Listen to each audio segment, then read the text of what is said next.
Doctor साहब, जो आपकी जो सहाफ़ती ज़िंदगी है उसमें भी आपका बड़ा वसी तजर्बा रहा है, तवील तजर्बा रहा है।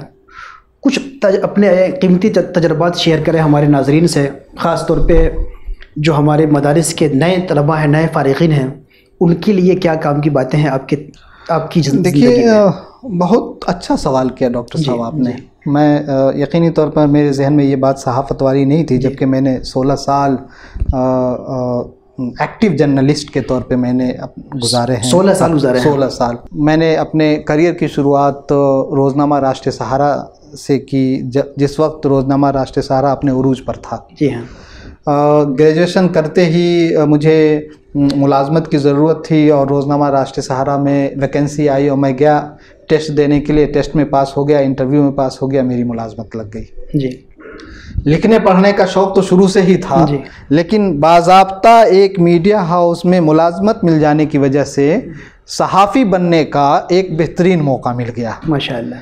वहाँ पे अल्हम्दुलिल्लाह हमने खूब मेहनत की और बहुत कम दिनों में मैं वहाँ पे रोज़नामा राष्ट्रीय सहारा में जो अहम ज़िम्मेदारियाँ होती हैं वो ज़िम्मेदारियाँ मुझे दी गई। जैसे उस वक्त उसका दस्तावेज़ निकलता था जी, वो बहुत ही इम्पोर्टेंट होता था, जिसमें हर फ़न के माहिरीन का इंटरव्यू लिया जाता था और हर हफ्ते किसी एक टॉपिक पर कोई एक दस्तावेज़ तैयार करना होता था। या ये कि उस ज़माने में जो आलमी सहारा निकलता था तो कुछ दिनों उसका इंचार्ज के तौर पे भी मैंने काम किया। एडिटोरियल पेज की ज़िम्मेदारी मेरी ज़िम्मे थी। इंटरनेशनल पेज भी हमने बहुत सारे दिन तक उसकी ज़िम्मेदारी भी अदा की। तो अगर आप मेहनत करते हैं अपनी फील्ड में जा कर के, फिर वहाँ पे हमने कॉलम निगारी का भी सिलसिला शुरू किया। वहाँ काम करते हुए एक जो प्रोफेशनल जो कोर्स होता है वो कोर्स भी हमने किया। इस तरह से सहाफ़ती ज़िंदगी में हम आगे बढ़ते गए। फिर तकरीबन 6 साल काम करने के बाद हम वहाँ से फिर माहिनूर के एडिटर हो गए। वहाँ कुछ चंद बरसों तक काम किया। फिर रोज़नामा हमारा समाज जब निकला तो वहाँ मैं एडिटर के तौर पर मैंने चंद बरस काम किया।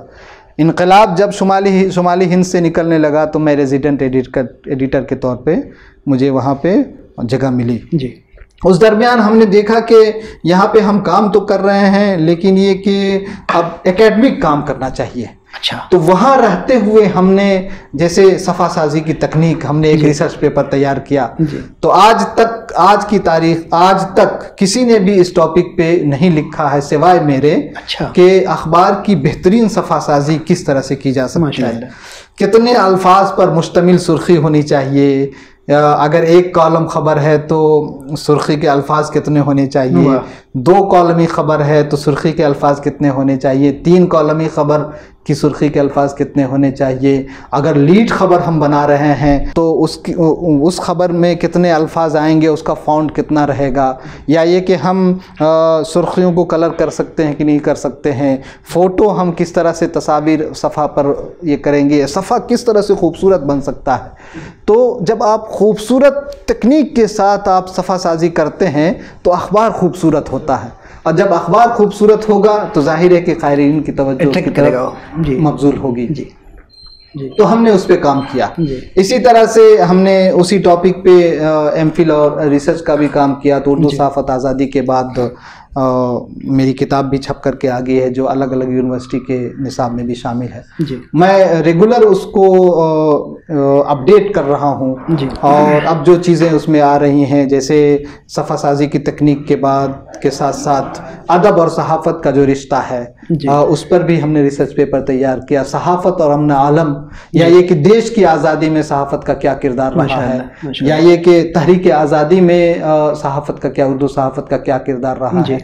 तो 1822 से लेकर के जामे जहानुमा से लेकर के सन 2000 तक की पूरी हिस्ट्री हमने उस पर मैंने काम किया अल्हम्दुलिल्लाह, और वो किताब छप करके आ गई हिंदू पाक दोनों जगह से।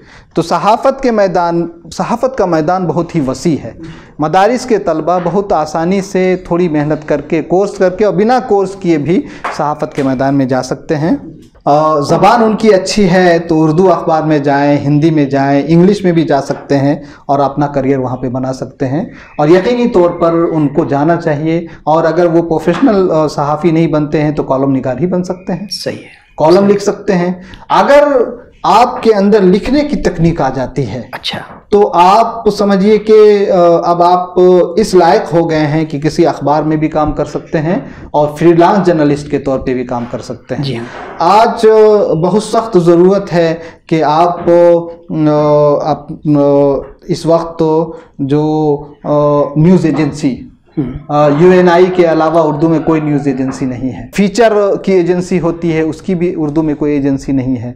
तो अगर हमारे उलमा किराम चंद अफराद मिलकर के अगर कोई एजेंसी बनाते हैं जिसमें मज़ामीन मवाद की शक्ल में अखबारात को दें, तो वो एक को समझिए कि एक अपना असेट बना सकते हैं और उसमें अपना करियर आगे बढ़ा सकते हैं। हिंदी में अपने अखबारात निकाल सकते हैं, अपना जर्नल्स निकाल सकते हैं। और अब तो न्यू मीडिया की वजह से और भी ज़्यादा इम्कानात बढ़ गए हैं। ई-पेपर निकालें, वो ई-पेपर में बहुत ज़्यादा आपका खर्च भी नहीं होता है, लेकिन अर्निंग आपकी ठीक ठाक हो जाती है। आप यूट्यूब चैनल के ज़रिए जो है आप सहाफ़ती खिदमत अंजाम दे सकते हैं। तो बहुत सारे मैदान हैं जिस पर बहुत ज़्यादा खुलकर बहस करने की ज़रूरत है।